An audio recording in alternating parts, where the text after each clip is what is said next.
Les actus mercato du mardi 14 octobre, c'est parti. On commence tout d'abord avec Karim Benzema. On apprend aujourd'hui que le Fenerbahçe veut signer Karim Benzema cet hiver. N'oubliez pas que le mercato hivernal ouvre ses portes le 1er janvier prochain. Le club turc va tout faire pour convaincre le Français. Il serait même prêt à sacrifier John Duran, attaquant colombien qui n'a pas répondu aux attentes du Fenerbahçe, pour laisser une place tout simplement à l'arrivée de Benzema. Des nouvelles également concernant Neymar, les gars, n'oubliez pas que le joueur est en fin de contrat en décembre prochain avec son équipe de Santos et l'entourage de Neymar veut le faire revenir en Europe cet hiver pour préparer au mieux la Coupe du Monde 2026 avec le Brésil, qui a pour objectif bien sûr la relation entre l'agent du Brésilien et l'Inter Milan et le Napoli notamment sont très bonnes. Des nouvelles également concernant la Juventus Turin. On apprend aujourd'hui que la Juve envisage Kim Min-jae et Milan Skriniar pour cet hiver. Donc ce serait dans le but de compenser la blessure du défenseur brésilien Bremer, les gars, qui devrait être indisponible pendant plusieurs semaines. Des nouvelles également concernant ce tout jeune joueur, je ne sais pas si vous le connaissez les gars, il s'agit de Jessim Yassine, c'est un tout jeune joueur né en 2005. Et ce joueur joue la Coupe du Monde du Vin actuellement. Demain il joue un match contre l'équipe de France, demi-finale de cette compétition.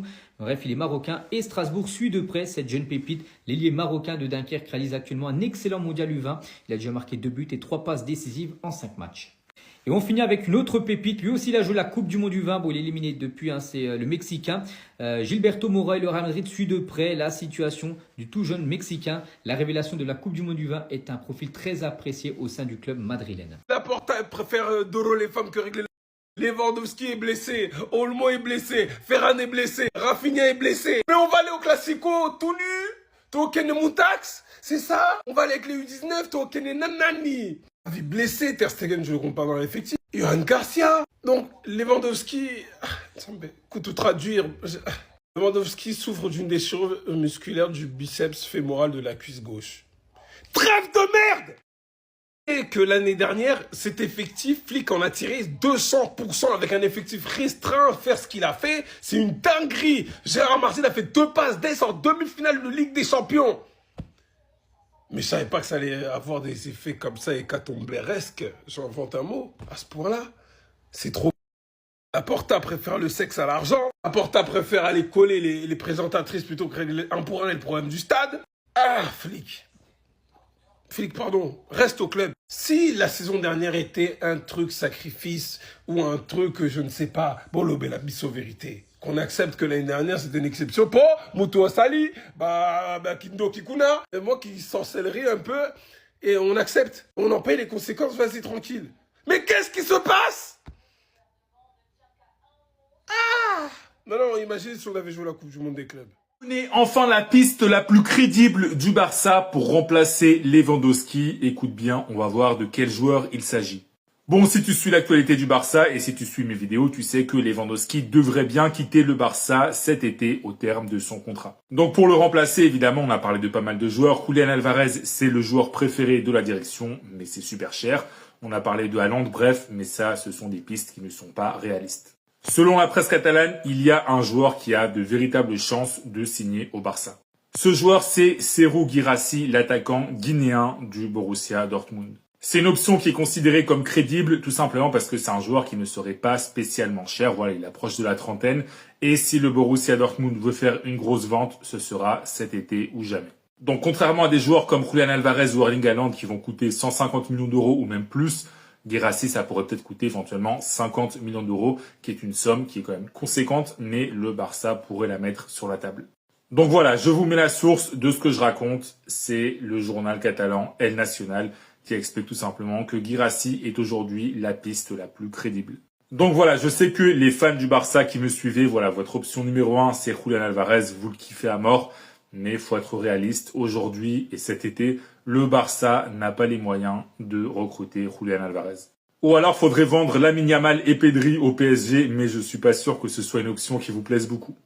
Mais en tout cas, voilà, dites-moi si vous êtes fan du Barça, est-ce que vous validez Guirassy en tant que numéro 9 du Barça dès la saison prochaine pour remplacer Lewandowski?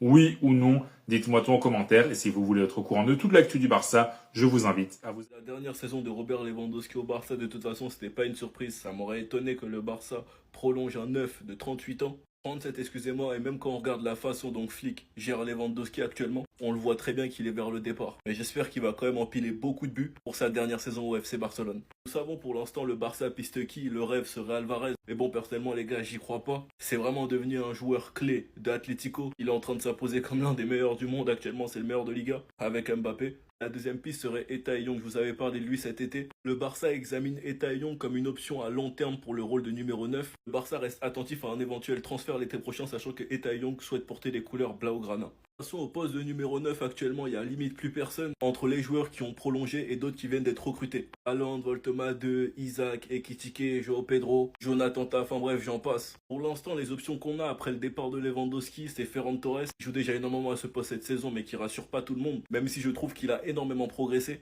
Et Marcus Rashford, que Flick testera sûrement en numéro 9 au retour de la trêve. Comme je vous l'ai dit, j'ai hâte de le voir accompagné de Rafinha, Lamine Yamal. Ce qui m'attriste le plus dans le départ de Lewandowski, c'est que Gavi n'aura pas profité une dernière saison avec lui. Car on sait tous très bien l'alchimie et la relation qu'ils ont les deux, cette relation père-fils. Quand tu sais que Gavi ne sera pas de retour avant février-avril, et que c'est la dernière saison de Lewandowski, franchement les gars, ça fait de la peine et c'est dommage. Enfin bref, sinon vous les gars, vous en pensez quoi? Ramenez-vous sur 5%. La classe mondiale se propose à Barça pour l'été 2026 et il a déjà conquis le cœur de tous les fans barcelonais. C'est un joueur très expérimenté, il a gagné la Coupe du Monde 2022 avec l'Argentine, il a gagné la Ligue des Champions avec Manchester City et maintenant c'est un joueur phare de l'Atlético Madrid. Des rumeurs nous disent qu'il a récemment témoigné à ses proches son envie et son amour pour le FC Barcelone. Le successeur à Lewandowski sera nul autre que Julián Alvarez. C'est confirmé par le journal espagnol Managing Barça, Julián Alvarez veut signer au FC Barcelone pour l'été 2026. Et Barcelone vend Julián Alvarez un parfait successeur à Lewandowski, il serait prêt à mettre 80 millions d'euros sur la table. Je trouve ça terrifiant à quel point notre attaque sera sur le toit de l'Europe. Lamine Yamal, Rafinha et Julián Alvarez. Mais les transferts vont être compliqués car l'Atlético ne compte pas le laisser partir. Ces réseaux, l'actuel président de l'Atlético Madrid a dit en interview: avec la permission de mon ami Laporta, je veux dire quelque chose. Il est peut-être plus facile pour Lamine de venir à l'Atlético que pour Julián d'aller à Barcelone. Même l'agent de Julián Alvarez commence à parler d'un possible transfert au FC Barcelone. Il n'y a pas un Argentin qui n'a pas des sentiments par rapport au FC Barcelone. Le football est changeant et aujourd'hui c'est l'Atlético de Madrid. Mais s'il y a des négociations, on verra à ce moment-là. On verra plus tard dans l'année comment les négociations vont se dérouler. Mais vu l'amour de Julián Alvarez pour le FC Barcelone, je pense que le transfert sera effectué et il est inévitable. Il l'a dit lui-même en interview, le Barça est l'une des meilleures équipes d'Europe avec certains des meilleurs joueurs du monde. Il fait clairement pression à son club pour qu'il puisse partir l'été prochain. N'hésitez pas à me dire ce que vous pensez du possible transfert de Julián Alvarez au FC Barcelone, ça m'intéresse.